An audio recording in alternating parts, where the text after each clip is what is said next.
തമിഴ് സിനിമകളിൽ ജ്യോതികയെ കണ്ടിട്ട് നാളുകൾ ഏറെയായി. മുംബൈയിൽ താമസിക്കുന്ന നടി ഇന്ന് ഹിന്ദി സിനിമകളിലാണ് കൂടുതലും പ്രാധാന്യം ചെയ്യുന്നത്. തെന്നിന്ത്യൻ നായിക പ്രാധാന്യമുള്ള റോളുകൾ ഉണ്ടാകുന്നില്ലെന്നാണ് താരത്തിന്റെ വിമർശനം. ഒന്നിലേറെ തവണ തമിഴ് സിനിമാ രംഗത്തെ വിമർശിച്ച് ജ്യോതിക സംസാരിക്കുകയും ചെയ്തു. ഇത് നടിക്ക് നേരെ വ്യാപക സൈബർ ആക്രമണം വരാനും കാരണമായി. എന്നാൽ തന്റെ അഭിപ്രായത്തിൽ ജ്യോതിക ഉറച്ചു നിൽക്കുകയും ചെയ്തു. വർഷങ്ങളായി കരിയറിൽ തുടരുന്ന ശ്രദ്ധേയ വേഷങ്ങൾ ചെയ്ത തന്നെ എങ്ങനെ പ്രാധാന്യമില്ലാത്ത റോളിലേക്ക് വിളിക്കാനാകുന്നു എന്നാണ് ജ്യോതികയുടെ ചോദ്യം. ജ്യോതികയ്ക്കൊപ്പം നായികയായി തിളങ്ങിയ സിമ്രാൻ ഉൾപ്പെടെയുള്ള നടിമാർ ഒരു ഘട്ടത്തിൽ പ്രാധാന്യം കുറഞ്ഞ റോളുകളിൽ അഭിനയിച്ചിട്ടുണ്ട്. എന്നാൽ ജ്യോതിക ഇതിന് തയ്യാറല്ല.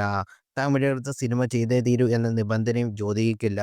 നല്ല അവസരങ്ങൾ വരുമ്പോൾ മാത്രം നടി സിനിമകളും സീരീസും ചെയ്യുന്നു. ഒരു കാലത്ത് ആഘോഷിക്കപ്പെട്ട താരജോഡികളാണ് വിജയും ജ്യോതികയും. തിരുമല, ഖുഷി എന്നീ ചിത്രങ്ങളിൽ ഇവർ ഒരുമിച്ച് അഭിനയിച്ചിട്ടുമുണ്ട്. ഇരുവരുടെയും കെമിസ്ട്രി ഏറെ ശ്രദ്ധിക്കപ്പെട്ടു. അന്ന് തിരക്കേറിയ നടിയായിരുന്ന ജ്യോതിക 2006-ൽ വിവാഹിതയായതോടെ കരിയറിൽ വലിയ ഇടവേള വന്നു. ജ്യോതികയുടെ സ്ഥാനത്തേക്ക് മറ്റ് നടിമാരുമെത്തി. വർഷങ്ങൾക്ക് ശേഷം 2015 36 വയസ്സല്ലേ എന്ന ചിത്രത്തിലൂടെ ജ്യോതിക സിനിമാ രംഗത്തേക്ക് തിരിച്ചെത്തി. തിരിച്ചുവരവിൽ ജ്യോതിക ഓഫർ ചെയ്ത സിനിമകളൊന്നായിരുന്നു വിജയ് നായകനായ മെർസൽ. ചിത്രത്തിൽ നിത്യ ചെയ്ത റോളിലേക്ക് ആദ്യം പരിഗണിച്ചത് ജ്യോതികയായിരുന്നു.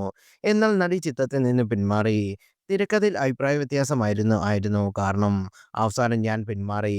ക്രിയേറ്റീവ് ഡിഫറൻസ് ആയിരുന്നു ജ്യോതിക എന്നാണ് ജ്യോതിക ഒരിക്കൽ ഇതിനെക്കുറിച്ച് പറഞ്ഞത്. മെർസലിൽ ജ്യോതിക കമ്മിറ്റ് ചെയ്തില്ലെങ്കിലും 3 ദിവസം മുമ്പ് നടി പിന്മാറിയത് പുറത്തുവന്ന റിപ്പോർട്ടുകൾ. പിന്നീടങ്ങോട്ട് വിജയ്, ജ്യോതിക, സൂര്യ സഹോദരത്തിൽ വിള്ളൽ വന്നു എന്നാണ് ആരാധകർ പറയുന്നത്. ജ്യോതിക മെറസിൽ നിന്ന് പിന്മാറിയതിന്റെ പേരിൽ കടുത്ത സൈബർ ആക്രമണം വിജയ് ആരാധകർ ജ്യോതിക്ക് നേരെ നടത്തി. മാസങ്ങളോളം ഇത് തുടർന്നു. നിത്യമേനോന്റെ അഭിനയത്തെ പുകഴ്ത്തിയും ജ്യോതികയുടെയും ഇകഴ്ത്തിയും ചെയ്ത കമന്റുകൾ വളരെ തുടരുകയും ചെയ്തു. ഇത് ജ്യോതികയ്ക്ക് വിജയോട് നിരസമുണ്ടാക്കാൻ കാരണമുണ്ടാക്കിയിട്ടുണ്ടെന്നാണ് എല്ലാവരും പറയുന്നത്. പിന്നീട് വിജയുടെ പേര് പല വേദികളും അഭിമുഖങ്ങളും ജ്യോതിക ഒഴിവാക്കി. ഫൈവ അവാർഡ് ഷോയിൽ അജിത് ഫാൻസിനെ മാത്രം ജ്യോതിക പ്രശംസിച്ചു. കംഫർട്ടബിളായ നായിക നടന്മാരെക്കുറിച്ച് ചോദിച്ചപ്പോൾ മാധവന്റെയും അജിത്തിന്റെയും പേര് പറഞ്ഞെങ്കിലും വിജയ് ഒഴിവാക്കി. ഇതെല്ലാം കൂട്ടിവായിച്ച ആരാധകർ ഇങ്ങനെയൊരു നിഗമനത്തിലെത്തിയത്.